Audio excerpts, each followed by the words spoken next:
I usually used to wake up early when I was reading for my CFA exams, and then I finished and then I started slacking a bit and what not. But I think like this book gives me quite a good framework to start with, because I was like, okay, fine, I want to exercise, I want to do this, I want to do this, I want to do this, and then I couldn't just figure out how I'm going to divide my whole day.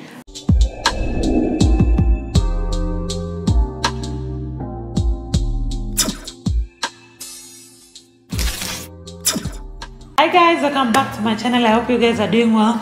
So today we are talking about this book, The 5 AM Club by Sharma. I hope you guys have seen it. The first book by Sharma that I read was The Monk Who Sold His Ferrari. I really loved that book. Then I read The Leader Who Had No Title. I think I read it early last year. No, early in 2018. I think in 2018 when I was on maternity leave. I read The Leader Who Had No Title, also kind of loved it. And then I've been seeing this book, everyone has it, everyone on Instagram has it, and I was like, okay, then maybe I need to get this book. Let's first start with the cover. Love the cover, love the picture. If you see the hard copy, I'll probably put a picture here. I love the cover. I love the title, 5 AM Club. On your morning, elevate your life. So yeah, Sharma, an inspirational speaker, and I was like, I have to get this book.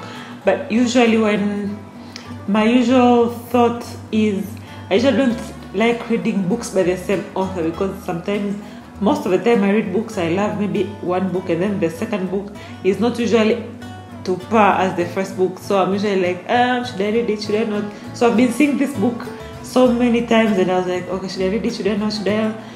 Yeah, finally got it in Kindle. I saw the hardcover in a bookstore, but it was a bit big, so let's review it and then we'll know whether I regret buying it in Kindle, that I should have bought it on hardcover.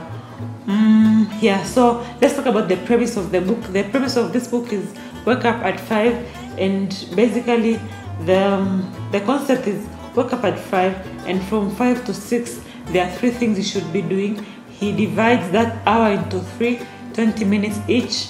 The first 20 minutes he tells us to exercise. The second 20 minutes, I believe it's to meditate, and then the meditate, write a journal, and then the third 20 minutes, which will now be from 5:40 to 6, is for reading. You can read a book, just something you want to be an expert in, or what. This is time for your self-development. So I think this is a very useful concept. Actually, I've been not struggling. I've been wanting to exercise, and I've always been coming up with excuses. Usually I wake up early. I'm a morning person, so waking up in the morning is usually not a problem. But lately I've been slacking a bit. I usually used to wake up early when I was reading for my CFA exams, and then I finished and then I started slacking a bit and what not. But I think like this book gives me quite a good framework to start with, because I was like, okay, fine, I want to exercise, I want to do this, I want to do this, I want to do this, and then I couldn't just figure out how I'm going to divide my whole day.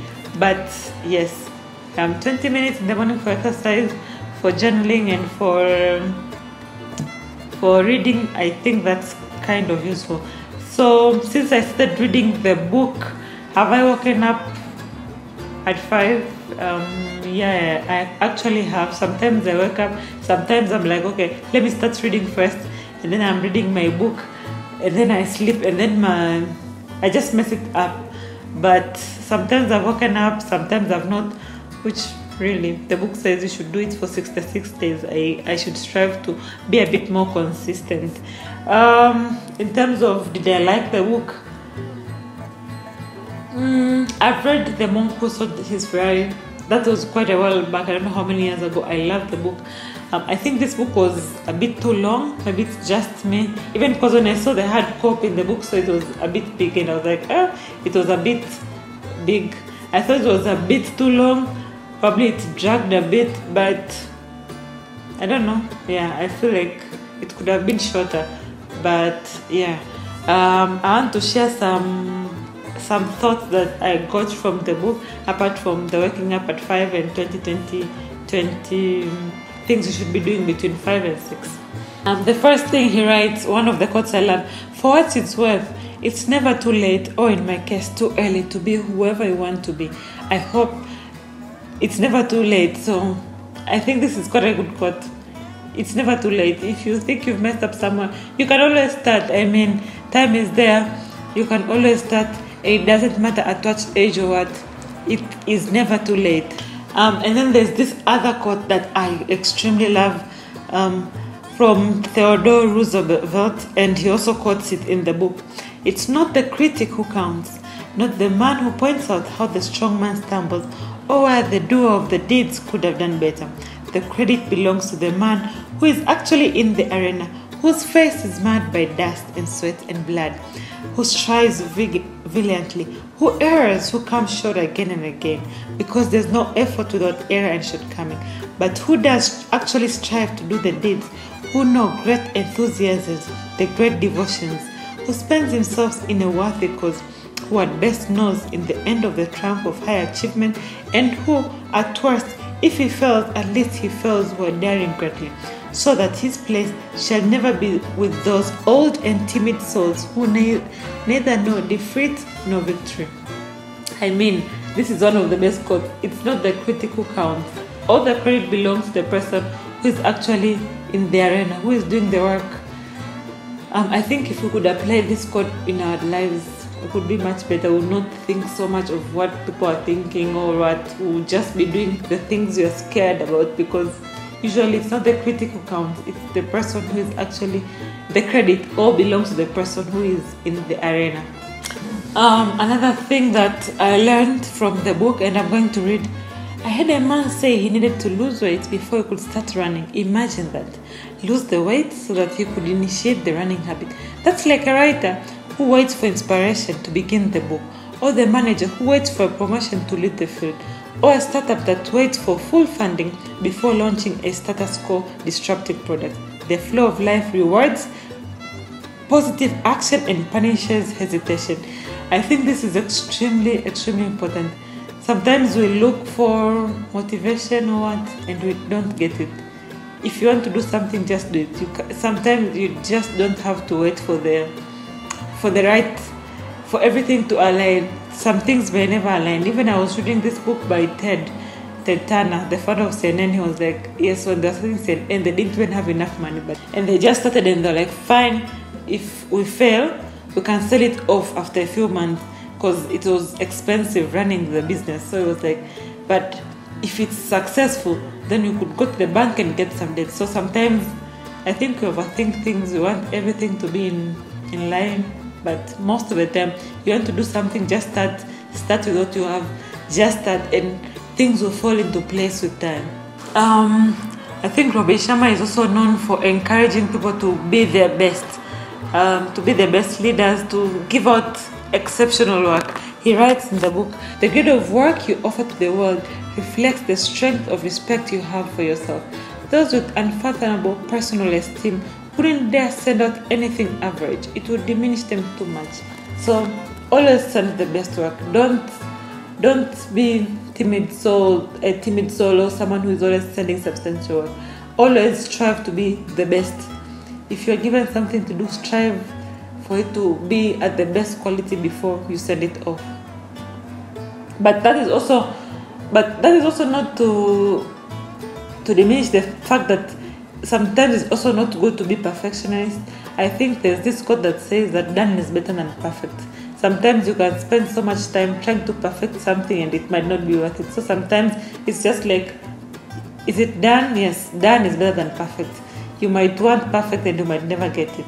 Sharma also encourages us to work on something until you are done before shifting to something else. He says that, let me first read what he writes. Sophie Leroy, a business professor at the University of Minnesota, calls the concentration you deposit on distraction and other stimuli as attention residue.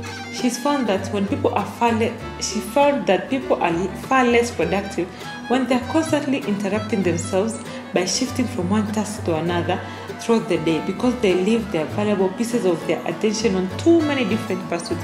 And they also, on the same note, it also brings into thought, like maybe you're working, you are doing some work, and then you take your phone, social media, what. Sometimes getting back to the work takes a bit of some time, so that is also called attention. You are leaving your attention on so many things. So even now I'm conscious, like if you're working, just strive to work. Don't take your phone. If possible, leave your phone elsewhere and then just do the work. Even if it's for an hour, just do the work, finish it, and then you can go take your phone and do whatever you want to do. But sometimes if you keep taking your phone, looking around picture on Instagram, looking around picture on Facebook, after a while you just can't seem to concentrate, and a task that would normally take 30 minutes can even take an hour or two, or you might find you're not even doing it because you've kept shifting your attention from one thing to another. I'm going to read something else that was interesting for me from the book. He writes, small, daily, seemingly insignificant improvements, when done consistently over time, yield staggering results. I remember I read this concept as well on the compound effect, and it says that you don't need to do, if you could just do something small every day, over time you will get significant results. So anything, if you just do it consistently, even when he talks about exercise, because sometimes you want to spend like 10 hours in the gym so that you can get that body, but if you can just do it 20 minutes every day for a year, for 2 years, you're going to get in shape. If you eat healthy every day for a year, you're going to get healthy. So even sometimes when I'm not eating the best food, I'm always like thinking, this is not the food that will get me fat, but if I eat this today, and then I eat this tomorrow, and then I eat this again the day after, then that is how you gain weight. So if you want to do something, just make a small change, but do it consistently. If you want to do something, just make a small change. Maybe eat a little bit better every morning for 1 year, you're going to be healthy.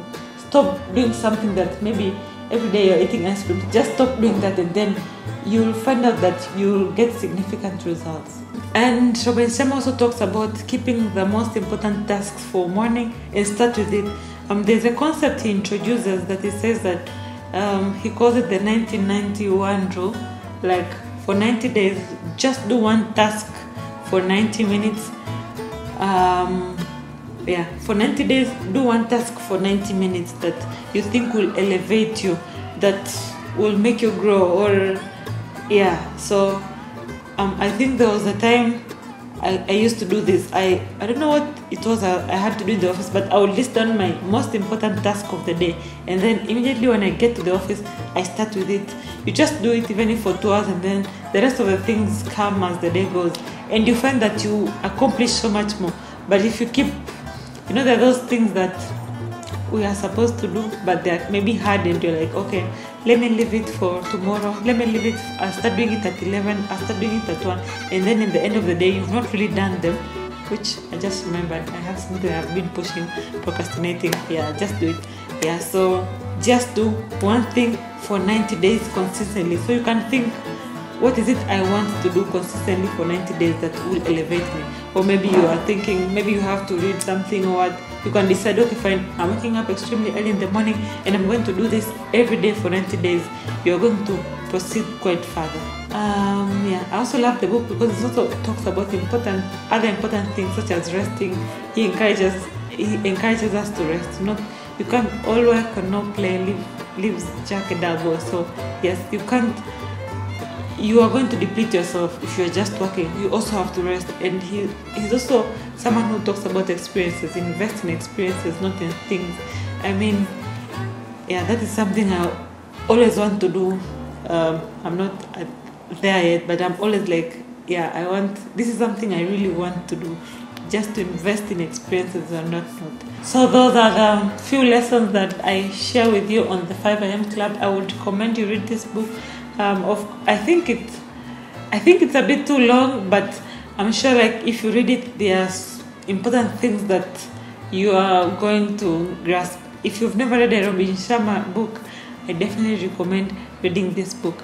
Let me know, you guys, whether you've read this book, and if you read it, what lessons you learned. If you like this video, please give it a thumbs up, and if you've not yet subscribed to my channel, subscribe.